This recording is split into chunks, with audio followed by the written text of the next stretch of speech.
Berjumpa kembali dengan saya Sos MSI, pengajar ilmu politik di Fakultas Ilmu Sosial dan Ilmu Politik Universitas Sumatera Utara. Materi ilmu politik yang akan kita bahas kali ini adalah berkaitan dengan kekuatan-kekuatan politik, yaitu tentang demokratisasi, elit politik, dan kelompok dominan.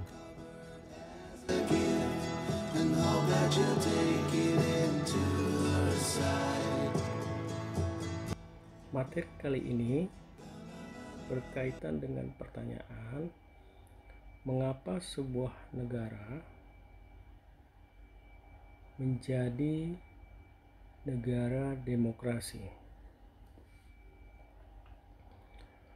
Menurut David Porter, ada 4 pendekatan yang menjelaskan terjadinya demokratisasi, yaitu pertama, pendekatan yang disebut dengan modernisasi, kedua, pendekatan struktural, ketiga, pendekatan transisi, dan pendekatan yang keempat yaitu pendekatan elit dan kelompok dominan.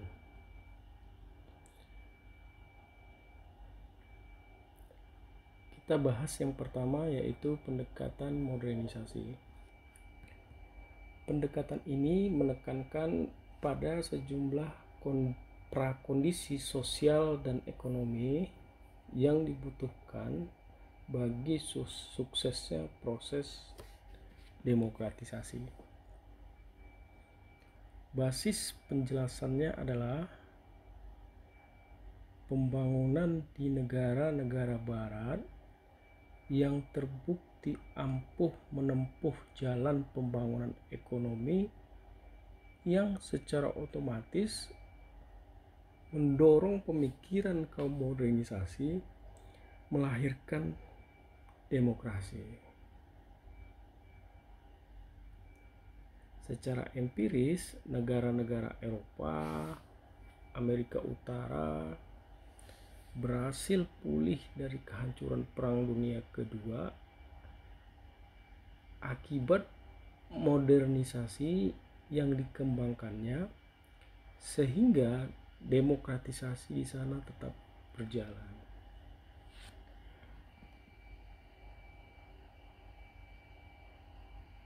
Lipset memberikan gambaran keterhubungan antara demokrasi dan modernisasi. Dia mengklasifikasikan negara-negara yakni Eropa dengan negara-negara berbahasa Inggris di wilayah Amerika Utara dan Australia dengan kategorisasi negara stabil, demokrasi tidak stabil, dan kediktatoran. Sedangkan wilayah Amerika Latin dikategorisasi sebagai negara demokrasi, kediktatoran yang tidak stabil, dan kediktatoran yang stabil. Yang dibandingkan dari negara-negara tersebut adalah tingkat kekayaan, perluasan industrialisasi, urbanisasi, dan tingkat pendidikan. Perbedaannya nampak pada wilayah yang demokrasi dan otoriter, di mana di sana terlihat indikator yang menunjukkan negara-negara yang secara sosioekonomis cukup tinggi tingkatannya lebih demokratis daripada negara yang sosioekonominya lebih rendah.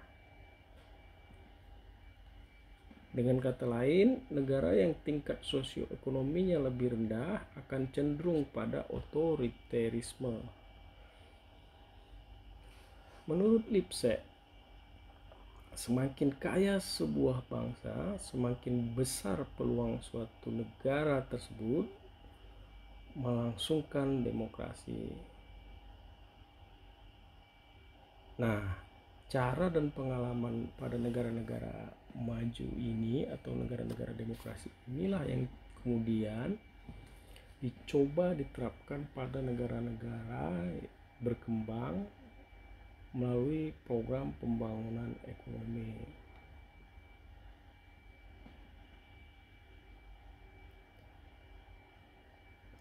Asumsi dari pendekatan ini adalah bahwa modernisasi itu atau pembangunan itu akan mewujudkan kesejahteraan dan menciptakan faktor-faktor yang memberikan kondisi kondusif bagi demokrasi itu sendiri. Apa saja hal tersebut? Yaitu meningkatnya melek huruf ya dan pendidikan, kemudian urbanisasi, serta pembangunan media massa.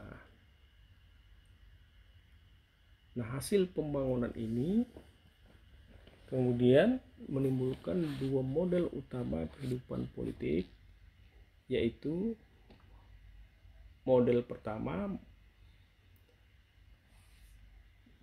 modernisasi itu menimbulkan kelas menengah yang akan menghempang munculnya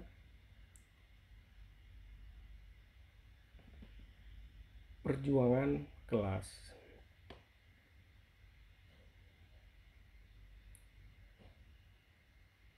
Kenapa bisa demikian? Karena pembangunan sosioekonomi di sebuah negara dapat memperkuat kelas menengah, sehingga kelas menengah ini meningkat jumlahnya.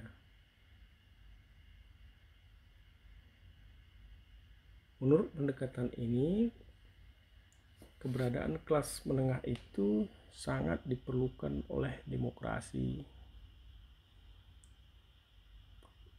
Dalam konteks keberadaan kelas menengah mampu mengendalikan adanya konflik yang diakibatkan oleh kesenjangan ekonomi.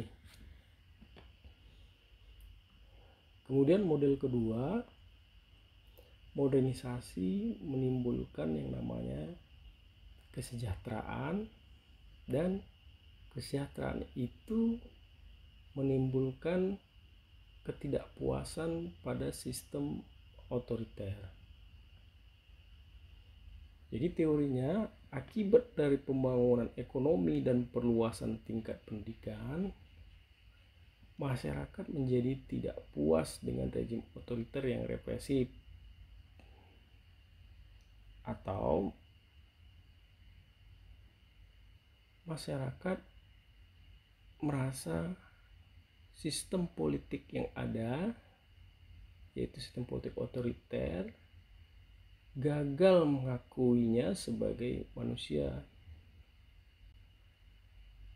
Ya, akibat ketidakpuasan tersebut, maka muncul tuntutan akan partisipasi politik yang lebih besar dan lebih luas dalam pembangunan. Ya, dengan demikian dapat dikatakan bahwa pendidikan itu mendorong semacam keyakinan bahwa demokrasi liberal itu merupakan satu-satunya sistem politik yang dapat memberikan pengakuan secara nasional atas martabat manusia.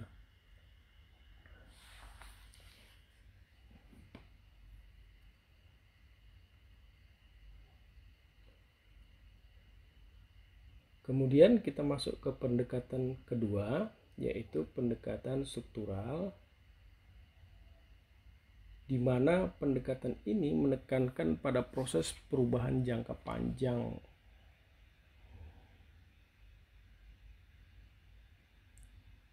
Jadi pendekatan ini mengasumsikan demokrasi itu muncul disebabkan oleh adanya perubahan struktur kekuasaan.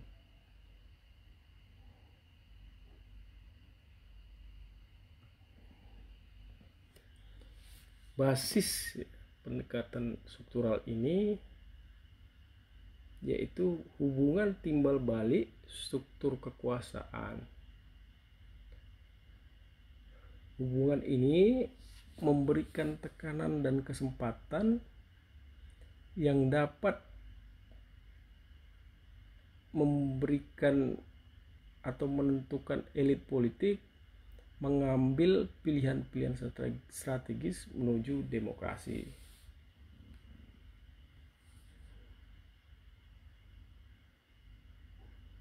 Namun proses ini bukan proses yang singkat, sehingga membutuhkan waktu yang lama untuk bisa mencapai atau menuju demokrasi.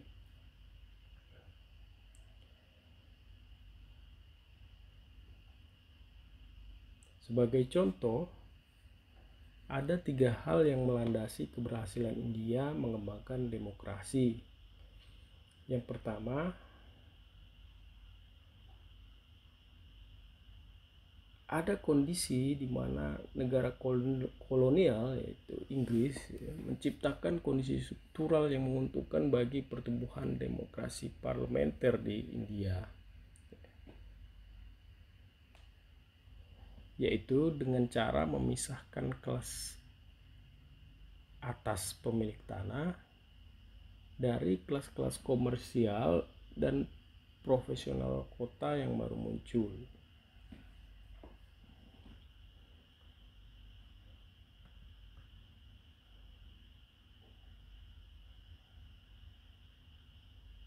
Yang kedua, gagasan politik Inggris termasuk gagasan demokrasi perwakilan ini diserap oleh kelompok atau anggota kelas komersial serta kelompok profesional ketika mereka bersekolah. Jadi ada pikiran tentang demokrasi perwakilan yang menjadi bahan pendidikan politik dan terintegrasi di dalam dunia pendidikan.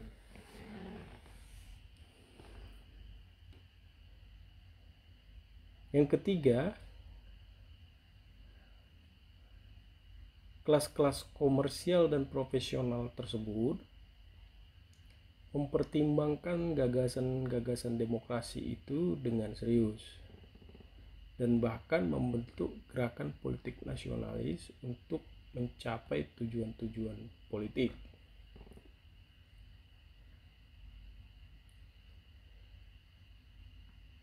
Jadi kondisi ini memberikan kondisi yang baik untuk demokrasi, sehingga dengan sendirinya demokrasi itu menjadi bagian dari sistem yang berkembang yang dapat diterima oleh masyarakat dan akhirnya menjadi sistem yang diterapkan di negara tersebut. Selanjutnya pendekatan ketiga yaitu pendekatan transisi.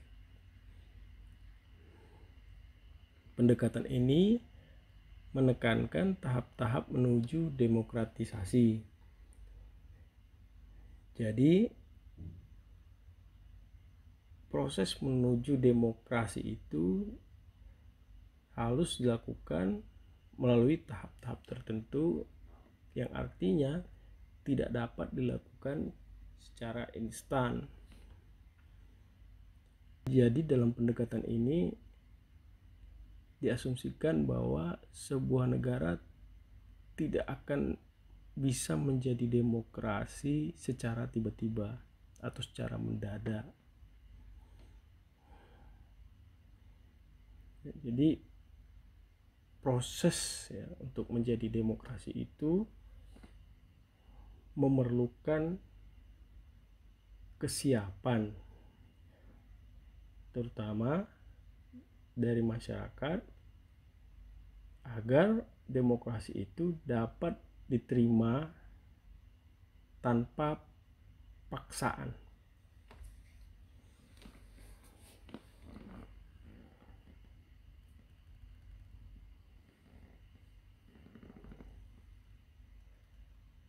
Dalam pendekatan ini, transisi demokrasi itu tidak akan berhasil jika masih banyak masalah yang muncul dalam masyarakat. Salah satu contohnya adalah masalah integrasi nasional,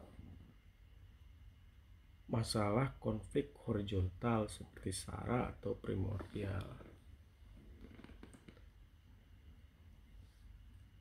Bahkan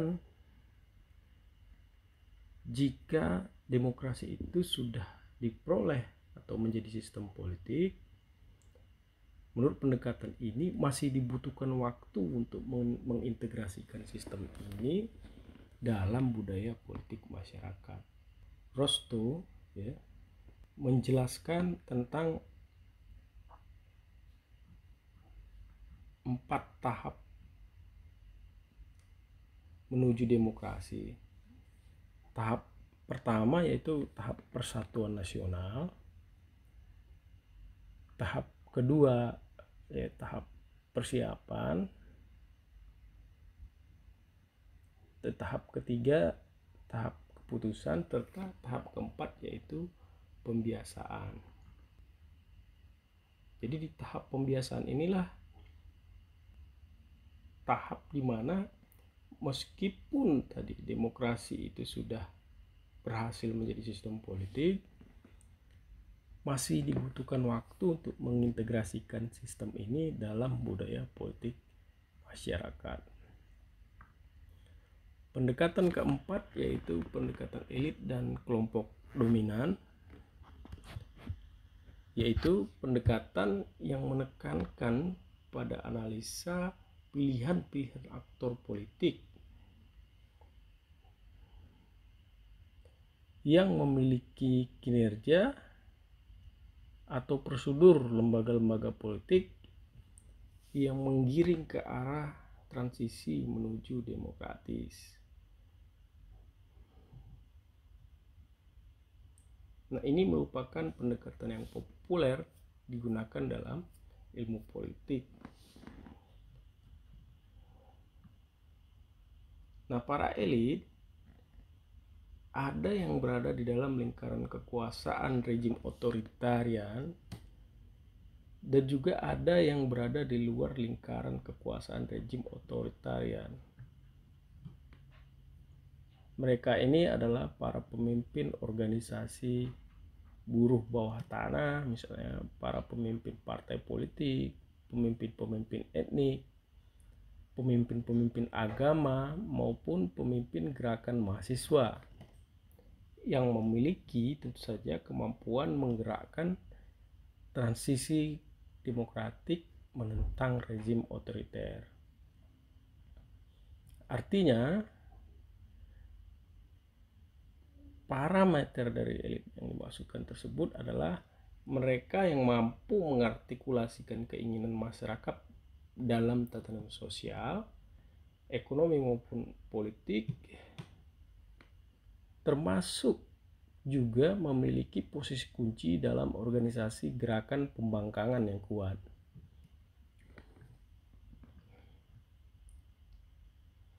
Nah, menurut Donnell dan Smither, sikap para elit, perhitungan-perhitungan dan kesepakatan yang telah dibuat oleh para elit tersebut menentukan apakah pembukaan kesempatan bagi demokrasi akan terjadi atau tidak.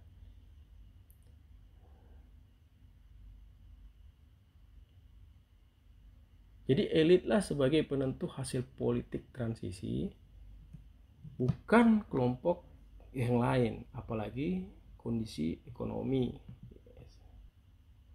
Jadi keberhasilan demokratisasi dengan demikian sangat bergantung pada kemampuan elit dalam pemerintah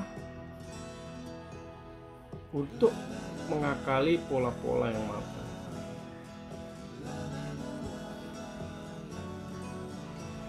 Dengan demikian, kita dapat simpulkan bahwa penjelasan tentang pendekatan yang menjelaskan terjadinya demokratisasi tidak bersifat tunggal. Ada pendekatan-pendekatan yang menjelaskan dari sudut pandang yang berbeda-beda, seperti pendekatan modernisasi tadi, pendekatan struktural, pendekatan transisi, dan pendekatan elit dan kelompok dominan. Namun dari semua pendekatan itu, pendekatan yang terakhir yaitu pendekatan elit dan kelompok dominan lah yang menegaskan adanya kekuatan politik sebagai penentu apakah sebuah negara menjadi demokrasi atau tidak.